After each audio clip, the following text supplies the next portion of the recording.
웃돈 얹어줄 테니 KF94 등급 마스크 1억 개만 주시죠.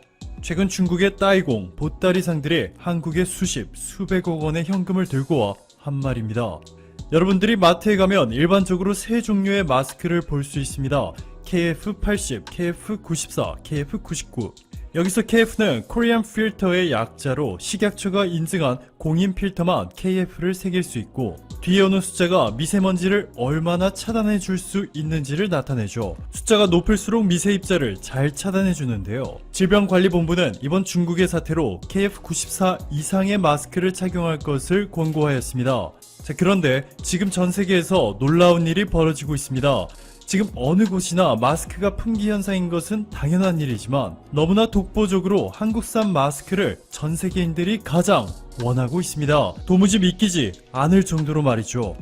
싱가포르에 본사를 둔 아시아 최대 규모의 전자상거래 플랫폼 Q10에서 한 인기 판매자는 한국에서 만들어졌다는 것을 강조하기 위해 한국 국기와 함께 Made in Korea라는 문구를 크게 홍보하며 마스크 30개당 1만 싱가포르 달러에 판매하고 있었습니다. 우리 돈으로 환산하면 875만원, 마스크 한 개당 29만원인 셈이죠. 북한에서도 한국산 마스크가 세계 최고라 인정하였습니다. 자유아시아 방송 RFA는 무역 관련 소식통을 통해 최근 북한의 한 무역회사가 한국산 마스크를 대량 구입하겠다 주문한 소식을 전했고, 중국 단둥에 있는 한 조선족 소식통에 가격이 비싸더라도 차단 기능이 뛰어난 한국 제품을 긴급하게 요구하였다 라고 RFA에 전했습니다. 또한 이 소식통은 한국산 마스크는 공기 정화 기능은 물론이고 초미세먼지와 향균까지 뛰어나 중국에서는 고가 제품이다.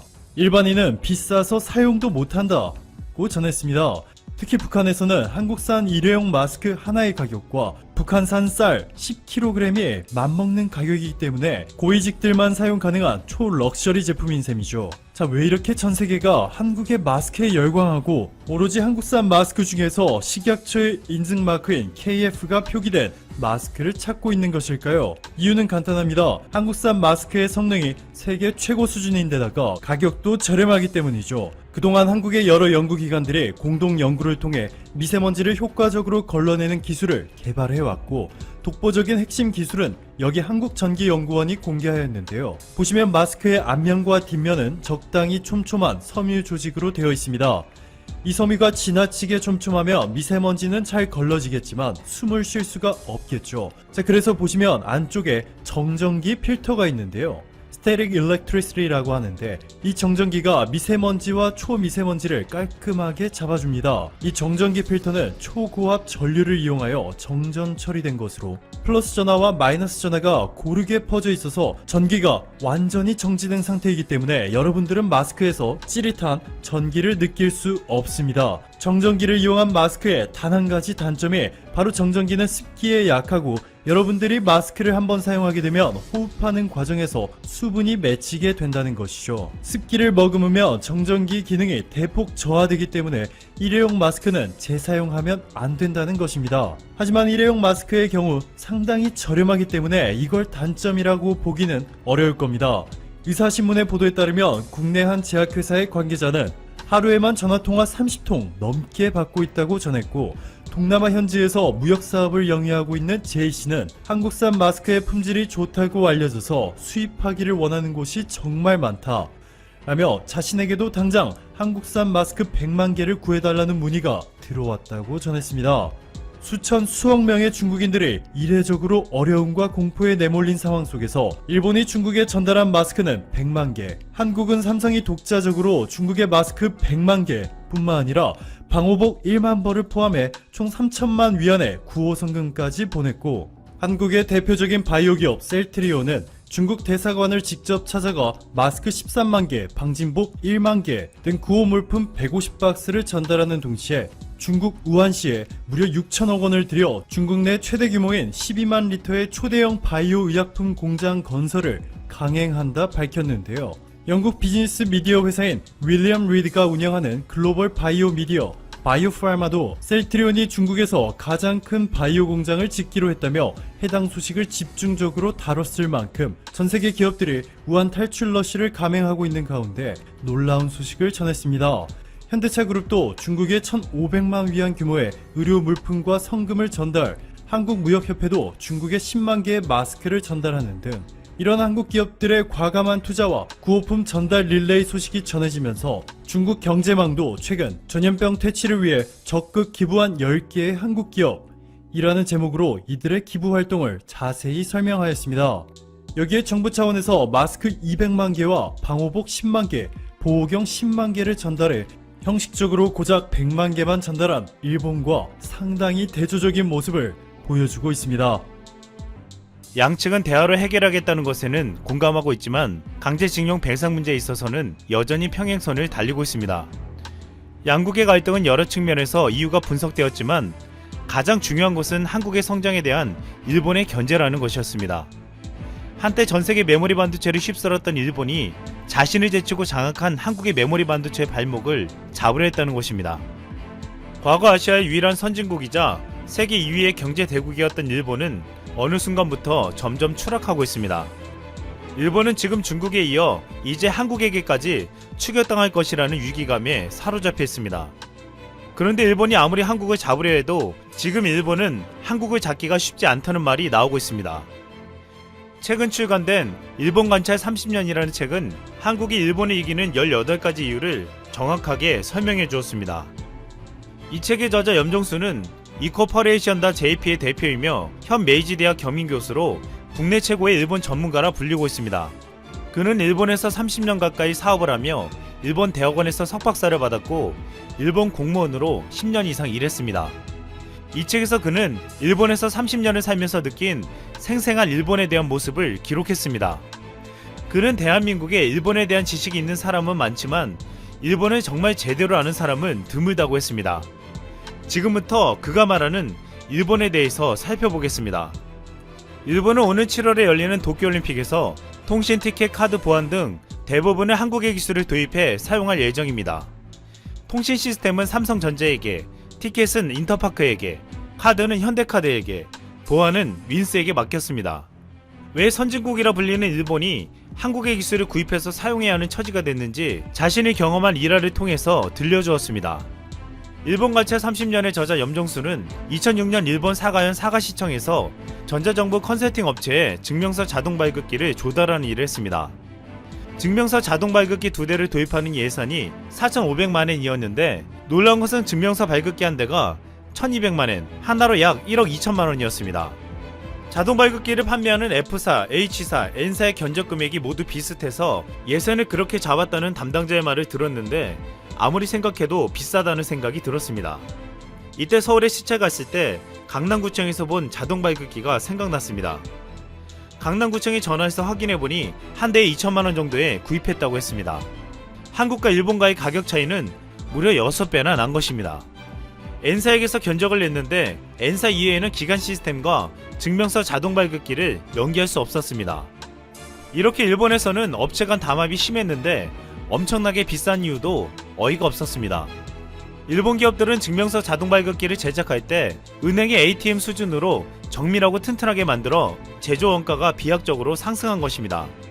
염정수는 하루 매상이 수십만원에 불과한 증명서 자동 발급기와 수억원 이상이 거래되는 은행 ATM기를 같은 수준의 품질로 만드는 것은 효율적이지 못하다고 생각되었습니다. 그래서 비슷한 기능의 제품이 한국에서 200만원에 살 수 있다고 하고 한국 기업에게 입찰에 참가하라고 했습니다.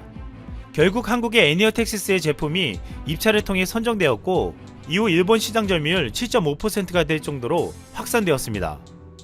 이 같은 일 이후 일본의 자동 발급기 업계는 재편이 이루어져 후지스사는 사업을 포기하고 자회사에 이관했고 일본 자동 발급기를 대표하는 3사 중 가장 경영난이 심했던 히타치사는 자체 사업을 포기하고 한국의 애니어텍시스의 대리점이 되었습니다.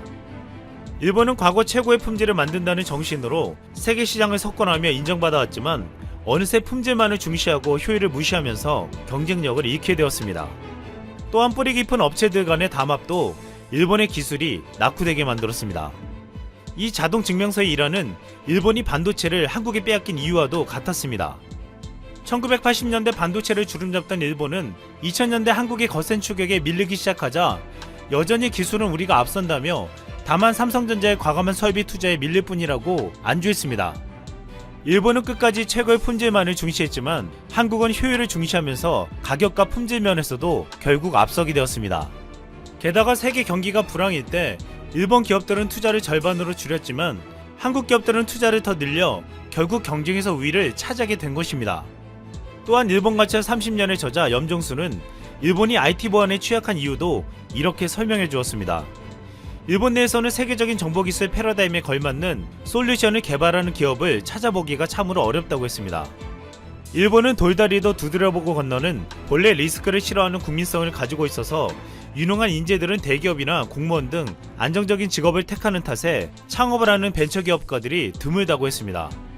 혹 창업을 하여 훌륭한 제품을 개발한다고 해도 벤처기업이 개발한 제품을 정부나 대기업이 채용해주는 사례는 좀처럼 찾아보기 힘들었습니다. 이 같은 리스크를 피하려는 일본 사회는 새로운 것에 도전하려 하지 않았습니다. 그리고 우리가 생각하는 것 이상으로 일본의 시스템이 얼마나 낙후되어 있는지도 설명해 주었습니다. 일본에서는 지금도 주민등록을 발급받으려면 해당 지방자치단체로 가야 합니다. 각 지방자치단체가 정보 시스템으로 연계되어 있는 한국과 달리 일본의 행정 시스템은 과거에 머물러 있습니다. 아직도 일본의 1700여 개의 지방자치단체는 기간행정 정보 시스템 개발 및 유지 보수를 하기 위해 매년 4조 원의 거액의 예산을 쓰고 있습니다. 한국의 방식을 선택한다면 어마어마한 예산을 절약할 수 있지만 일본은 아직도 변한 것이 없습니다. 2016년부터 일본 정부는 한국의 주민등록 번호라고 불리는 마이넘버 도입 프로젝트를 시작했습니다. IT 분야 예산만 해도 4조엔, 하나로 약 40조 원에 달하는 초대형 프로젝트였습니다. 우리나라의 주민등록 번호와 같은 번호를 일본 내에 거주하는 일본 국민은 물론 주민등록을 하고 있는 외국인에게도 부여하고 전자주민카드를 보급하는 것이었습니다. 염정수는 그렇다면 일본의 주민등록번호가 없나라는 물음이 생겨날 것이라고 했습니다. 이 의문에 대한 답은 없다였습니다. 일본의 행정 시스템은 과거에 머물러 있습니다. 또한 일본의 사고도 과거에 머물러 있습니다. 한국 기업 중 일본의 진출에 거의 유일하게 성공했다고 평가받는 네이버 라인에 대한 충격적인 이야기도 해주었습니다. 일본에서 라인이 성공한 이유가 매거진 한류경영에 이렇게 나와 있다고 했습니다. 라인의 성공은 한국에 솔루션이 있었고 일본의 유능한 경영자 및 엔지니어가 제품을 현재에 맞게 업그레이드 시켰다는 것입니다. 그런데 가장 중요한 것이 일본인들은 라인이라는 서비스가 메이드 인 재팬이라고 믿고 있다는 것입니다. 일본에 진출한 대부분의 한국 기업은 많은 비용을 투자해 유능한 인재를 모집하려 했지만 원하는 실력을 갖춘 직원을 채용하기란 쉬운 일이 아니었습니다. 이 때문에 네이버가 일본 사업에 실패하고 철수를 고려할 무렵 일본의 유명한 인터넷 벤처기업이 어려워져 매물로 나오게 되었습니다. 네이버는 그 회사를 인수했고 회사와 동시에 경영자 및 개발자 등 유능한 일본 인재들을 확보하게 되었습니다. 이렇게 성공하게 되었고 이 때문에 일본인들은 라인을 일본 회사로 알고 있습니다. 일본에서는 코리아 리스크라는 것이 존재하는데 일본 소비자들은 아직도 한국 제품을 일본 제품 카피로 보고 한국을 인정하고 싶지 않다는 것입니다. 세계 시장을 석권한 삼성의 갤럭시나 현대자동차가 일본 시장에서 맥을 못 추고 철수한 이유도 이 때문이었습니다.